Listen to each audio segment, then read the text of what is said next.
예, 3월에 공매도 재개 가능성. 사실은 예정된 거죠. 시장이 좀 조정을 받아야 될 때 어찌 보면 빌미를 핑계로 찾았다고도 할 수가 있겠습니다. 3,100선 등락하는 시장에서 변동성 장세 대응 전략 세웁니다. 오늘 긴급 진단 IBK 투자증권 영업부 박근영 차장님 오셨습니다. 어서 오십시오. 네, 안녕하십니까. 먼저 시장 흐름부터 체크해 주십시오. 변동성이 좀 커졌는데 사실 뭐 예측은 했었는데 또 막상 오니까 흔들리네요. 그죠? 예. 뭐 많이 오르다가 이제 조금 흔들리니까 사실 네. 뭐 과거의 시장의 흐름을 본다면은 이 정도 흔들림에 그렇게 뭐 민감하게 반응할 필요가 있을까 생각이 듭니다. 다만 이제 속도의 문제는 조금 있어 보이기 때문에 뭐 제가 개인적으로 말씀드리자면 숨이 좀 차오르면 잠깐 쉬었다가 다시 뛰어도 되기 때문에 굳이 뭐 계속적으로 숨 차오르는데 계속 뛸 필요는 없는 거죠. 뭐 앞길은 가는 건 분명하니까 특별하게 이 부분에 대해서 쉬어간다 하더라도 문제가 될 건 없는 것 같습니다. 개인적으로는 지금 이제 시장의 유동성 이슈가 상당히 어제 이슈가 됐던 것 같아요. 결국 비트코인이 장중에 이제 뭐 약 25% 정도 이제 급락세를 보이니까 전반적으로 지금 주가가 올라가는데 또 워낙 약세로 이루어졌죠. 뭐 1,100원 언저리까지 올라가면서 이제 전반적인 흐름세가 좀 좋지 않았던 모습에서 변동성을 키웠고요.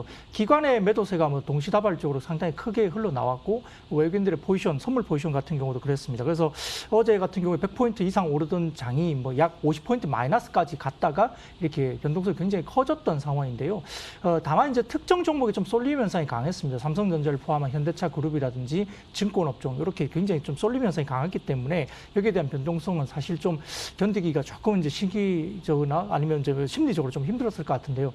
다만 저희가 보는 부분들은 유동성의 이야기는 아직까지 끝나지 않았다 보고 있고 어제 이제 연준의 애틀란타 총재 같은 경우에 지금 테이퍼링 관련된 이슈가 있을 수 있다라고 조금 앞당길 수 있다는 이야기를 했지만 테이퍼링 자체에 대한 부분들에 대해서 아직까지는 조금 시기상조다. 내년 하반기 정도 금리가 인상될지도 모르겠다 정도의 이야기를 했기 때문에 아직은 좀 멀었습니다. 점도표를 봤을 때 한 명 정도가 금리 인상에 대한 이슈가 2022년 정도 있었기 때문에 그러하다면 결국 이 한 명이 애틀란타 연준 총재라면 크게 문제는 될 거 아니거든요. 이미 점도표에 반영이 됐던 부분이기 때문에 문제는 되지 않을 것 같고요. 기본적으로 제 개인적인 생각은 미국의 10년물 국채금리 수익률, 그러니까 이 부분이 상당히 좀 중요한 지표가 될 것 같은데 지금 10년물 국채금리가 미국이 지금 1.14인가요? 어느 정도 1% 이상 네. 올라와서 다소 좀 올라온 편인데 과거 금융위기 이후에 올라온 폭을 본다면 그때도 6개월 만에 한 50에서 60bp 이상 뛰었거든요. 근데 지금 현재 최근에 국채금리가 올라오는 모습을 보면 한 10개월 만에 한 60bp 정도 뛰었습니다. 그러니까 과거보다도 속도가 빠르진 않습니다. 따라서 최근에 유동성 장세라든지 그다음 14일 정도에 이야기되는 바이든의 대규모 부양책 관련된 또 이슈가 나올지도 모르겠고요. 또 FOMC 회의에서 아직까지는 도비시한 입장이 여전히 이야기된다면 금리 인상은 여전히 좀 늦다. 그러면은 아직까지는 좀 시장 유동성 파티는 좀 이어진다 볼 수 있겠고 10년물 국채금리 기준을 봤을 때 제 기준입니다만은 1.6에서 1.7 정도까지는 올라도 거기가 임계치가 될 가능성이 크다는 점에서는 제 개인적인 트리거는 미국 국채금리 수익률 1.7% 정도를 트리거로 잡고 있습니다. 그러니까 지금 흐름 자체는 변동성은 있지만 다시 무너졌다. 뭐 주식을 버리고 물러나야 된다. 이런 시각은 아니시라는 거죠? 네, 여전히 유동성 파티는 즐기자. 네. 자, 그럼 키워드로 보다 좀 구체적으로 시장 이슈 분석하도록 하겠습니다. 첫 번째 키워드입니다. JP모건 헬스케어 컨퍼런스가 이제 시작이 됐죠, 이번 주에. 근데 이제 바이오에 대한 관심이 최근에 시장에서 조금 떨어진 흐름인데 뭘 주목해야 될까요? 네, 뭐 과거 같으면 이제 JP모건 헬스케어 컨퍼런스가 나오면 이제 관련주들이 뛰기도 시작했지만은 최근 들어서는 워낙 대형주 가운데 뭐 반도체, 자동차, 그다음에 최근에 화학, 그다음에 뭐 많이 움직였죠. 이런 부분 건설까지도 좀 움직이는 자리이기 때문에 전반적인 지금 흐름에서는 그 헬스케어에 대한 뭐 관심이 좀 떨어져 있는 건 사실입니다. 다만 전반적인 어떤 헬스케어 컨퍼런스가 그 해의 제약바이오 산업의 체제 행사인 것 마찬가지고요. 또한 이제 산업의 전망이라든지 신규 치료제, 기술에 대한 소개, 그리고 뭐 라이센스업 같은 어떤 계약들이 이루어진다는 점에서는 주목을 해야 될 것 같습니다. 다수의 입장들이 많이 있었습니다만 그럼에도 불구하고 이제 참석 그 기업 가운데 우리가 눈여겨봐야 될 기업들이 총 6개 기업 정도 추려지는데요. 삼성바이오로직스, 그다음에 LG화학, 한미약품, 휴젤, 제넥신, 그다음에 마지막 HK 이노엔이 있는데 HK 이노엔 같은 경우는 IPO 예정 기업이기 때문에 상장사는 아직은 아닙니다. 따라서 이제 말씀드렸던 삼성바이오로직스, LG화학, 한미약품, 휴젤, 제넥신 이 4개 기업 정도가 상당히 좀 주목을 받을 수 있는데요. 지금 전체적인 그 휴젤과 제넥신 같은 경우는 전년도 발표 이후에 또 다시 이제 메인으로 초대받기 때문에 발표가 확정되면서 사실은 굉장히 좀 주목을 해야 될 필요가 있겠고 메인 트랙 발표 기업은 삼성바이오로직스가 유일합니다. 그럼에도 불구하고 이제 전반적인 흐름에서는 지금 헬스케어 부분들이 다소 좀 주춤한 부분이 있지만 그럼에도 불구하고 지금 시장의 흐름은 금리 인상에 조금 덜 민감한 업종들에 대해서 우리가 좀 볼 필요가 있는데 여기에 대해서 헬스케어 업종도 여기에 속하기 때문에 결국 이 라이선스라든지 여러 가지 계약, 논문 이런 부분에 대해서 반응을 할 수 있기 때문에 이 기간 동안은 말씀드렸던 종목에 대해서는 조금 주목을 할 필요가 있겠습니다. 네, 원래 또 뭐 바이오 이런 컨퍼런스가 그 전에 좀 기대감이 반영되잖아요. 바이오에 대한 기대감이 또 좀 낮아진 상황입니다. 두 번째 키워드 확인하겠습니다. 같은 기간 동안에 또 가전 박람회 CES 2021이 시작이 됐는데요. 사실 지금 가장 뭐 큰 이슈라는 게 뭐 자율주행 뭐 이런 거 아니겠습니까? 친환경차 이런 건데 사실 대표 주자인 현대차가 좀 빠져 있고 애플 이런 쪽에도 모멘텀이 있는데 관전 포인트 알려주세요. 네, 지금 뭐 CES보다는 지금 최근에 뭐 애플, 현대차가 더 관심 있죠. 어떻게 네. 미래를 이제 뭐 잘 이끌어 나갈 것인가, LG전자가 마그나와 이루어서 이제 또 어떻게 갈 것인가, 이게 사실은 국내에서는 더 지금 이제 초미에 이제 촉각을 나타내고 있는 상황인데요.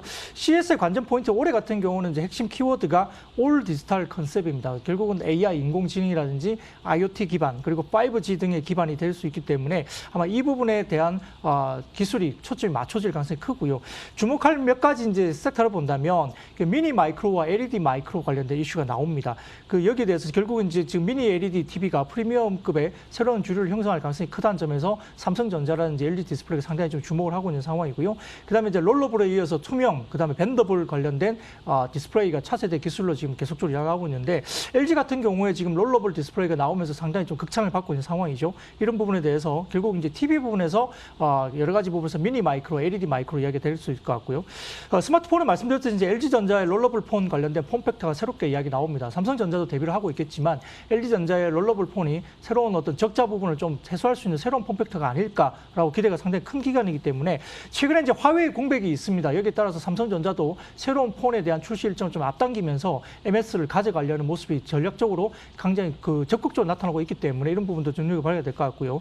가전 부분은 이제 결국은 AI, 인공지능과 관련된 초연결 기술로 인해서 라이프스타일 맞춤형 가전 관련된 이슈가 있는 것 같습니다. 따라서 여기에 관해서 건강 가전, 그다음에 로봇 관련된 부분들이 그 두각을 나타낼 가능성이 크고요.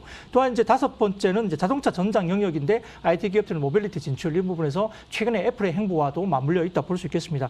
따라서 이제 종목을 좀 추려볼 필요가 있겠는데요. 말씀드렸듯이 이 부분에서는 결국은 미니 마이크로나 그다음에 마이크로 LED 이런 부분에서 결국 삼성전자나 삼성전기는 독보적인 이슈가 있습니다. 특히 삼성전기 같은 경우는 지금 MLCC 부분이 상당히 좋아져서 사막 콘텐츠와 더불어서 MLCC 관련된 부분이 두각될 수 있고요. 그다음에 이제 지금 새롭게 이야기되고 있는 패키징 기판 관련된 부분도 올해 상당히 턴어라운드 될 수 있기 때문에 삼성전기 탑피로 말씀드릴 수 있겠고 2차 전지는 결국 이제 에코프로 BM이나 일진 머티리얼즈 이 부분들이 상당히 좋습니다. 에코프로 BM이 삼성 SDI 쪽에 밴더가 있기 때문에 상당히 좋아 보이고 일진 머티리얼즈 최근에 동박 관련된 이슈 때문에 주가가 굉장히 강한 편이고요.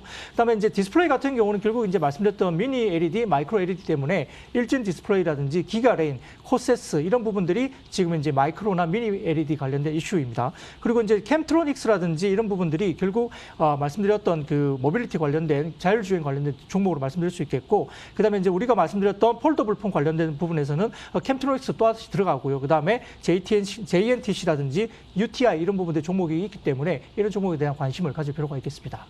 네, CES까지 얘기했고요.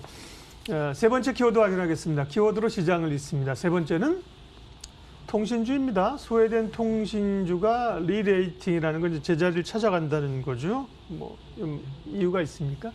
작년에 주가 지수가 거의 1000포인트 정도 오르는 과정에서라도 네. 지금 통신 같은 경우는 못 올랐고 오히려 주가는 부진했습니다. 지금 네. KT와 LGU 플러스 같은 경우는 연간 11.1%와 17.3% 각각 주가가 오히려 빠졌기 때문에 시장에 거꾸로 역행하는 모습을 보였습니다. 그럼에도 불구하고 2020년 통신 3사의 이익 규모는 19년 대비로도 상당히 좋았습니다. 특히 LGU 플러스 같은 경우는 분기당 어닝 서프라이즈를 1분기, 2분기, 3분기 연장으로 나타냈기 때문에 LGU 플러스 상당히 좀 억울한 면이 있겠죠. 화웨이가 발목을 잡았다 볼 수 있겠고요. 최근에 뭐 SK텔레콤 같은 경우는 약간 지배구조 개편 이슈가 또 있으면서 주가 부분이 강했던 점이 있기 때문에 상당히 LGU 플러스는 상당히 좀 억울한 면이 있습니다. KT 같은 경우는 다소 좀 이익 부분에서 약간 떨어지는 부분이 보였기 때문에 뭐 일반적인 어떤 비용 부분이 있어서 단지 그런데요. 어쨌든 SK텔레콤과 LGU 플러스가 상당히 좀 강세를 보일 수 있는 여건은 충분히 와 있는 상황입니다. 11월 기준으로 작년 11월 기준으로 5G 가입자가 1,000만 명을 이미 돌파를 했습니다. 전체적으로 12개월 만에 이룬 성과인데요. LTE 상용화 초기에 상당히 마케팅 비용이 과열을 이루었다면 작년 같은 경우는 마케팅 비용 과열이 거의 없다시피 하면서 이익 구조가 상당히 탄탄하게 올랐음에도 불구하고 주가는 오히려 빠졌다고 볼 수 있는 상황입니다. 특히 작년 11월 같은 경우는 5G 순증 가입자가 94만 8천 명 정도가 되면서 상용화 이후에 가장 많은 순증 가입자를 나타냈고요. 아마 이제 애플의 아이폰 12 효과가 본격적으로 반영이 됐고 삼성전자도 새롭게 지금 5G 전용폰이 또다시 나오기 때문에 5G 순증 가입자 계속적으로 늘 가능성이 높습니다. 최근에 이제 갤럭시 S21 등 신규 스마트폰 출시가 예정되어 있고 일부 저가 요금제 출시 때문에 어젠가요 지금 5G 관련된 통신 서비스 주가가 약간 하락 추세를 보였는데 이 저가 요금제는 LTE 요금제를 쓰고 있는 가입자를 끌어들이기 위한 전략적인 가격이기 때문에 LTE 요금제보다는 훨씬 높은 가격입니다. 따라서 5G 요금제가 빠질 이슈가 될 부분은 아니기 때문에 주가에 대한 조정은 크게 의미가 없는 조정이었다는 점에서는 매수 기회를 볼 수 있는 상황이고요. 또한 이런 부분에서 지금 알프라였죠. 인당 그 통신 관련된 그 비용 자체가 굉장히 늘고 있습니다. 지난 3분기부터 알프가 급증하는 모습을 보이기 시작했고요. 과거 LTE 그 가입자 관련된 이슈가 있을 때 LTE 서비스가 진행되면서 알프가 개선되기 시작하면서 주가가 굉장히 중장기적으로 꾸준하게 주가가 굉장히 급등했다는 점을 말씀한다면 지금 5G 관련해서 지금 순증 가입자가 1,000만 명 넘어가면서 알프가 본격적으로 지난 연말부터 오르기 시작했다는 점 이런 부분에서는 1분기부터 지금 통신 서비스 상당히 보셔야 될 것 같습니다. 또한 CES 모멘텀도 부각될 수 있는데 결국 이제 IoT 기반으로 한 5G에 대한 이슈가 상당히 나올 수밖에 없고요. IoT에 대한 진화가 결국 통신 서비스가 기반이 된다는 점에서는 결국 5G 관련된 모멘텀이 CES에서 통신 서비스도 부각될 가능성이 높습니다. 따라서 지금 5G 순증 가입자가 1,000만 명 넘어서는 과정에서 결국은 알프가 결국 본격적으로 이제 올라가는 모습일 것 같고요. 과거 LTE 당시에는 마케팅 과열 때문에 주가는 올라왔지만 이익률은 오히려 빠졌습니다만은 올해 같은 경우는 오히려 주가는 빠져 있고 이익은 굉장히 개선된다는 점에서는 눈여겨볼 필요가 있습니다. 따라서 이 레버지 관련된 부분도 효과가 클 것으로 보고 있고요. 개인적으로 지금 시장에서는 SK텔레콤이 탑표로 이야기되고 있지만 개인적으로는 LGU 플러스가 오히려 탑픽입니다. 왜냐하면 화웨이 이슈가 발목을 잡고 있지만 지금 연간 작년 같은 경우는 9천억이 넘는 이익을 냈고요. 올해 같은 경우는 1조가 넘을 것 같습니다. 과거의 분기 이익이 2,400억, 2,500억 낼 때 주가가 16,000원에서 18,000원 정도 움직였다고 생각한다면 지금 12,000원대 주가는 상당히 싸다 볼 수 있겠습니다. 네, 통신주 가운데 이제 KT 주주들은 조금 섭섭하겠지만 뒤로 좀 밀려나 있고 SK텔레콤하고 LGU 플러스인데요. 그 가운데 LGU 플러스를 좀 더 주목해서 보셨습니다. 예, 오늘 뭐 여기까지 하겠습니다. 공매도 관련된 심리 불안감이 있지만 여전히 유동성을 좀 즐기라고 말씀하셨고 세 가지 섹터 말씀해 주셨죠. IBK 투자증권 영업부 박근영 차장님 함께했습니다. 고맙습니다. 감사합니다.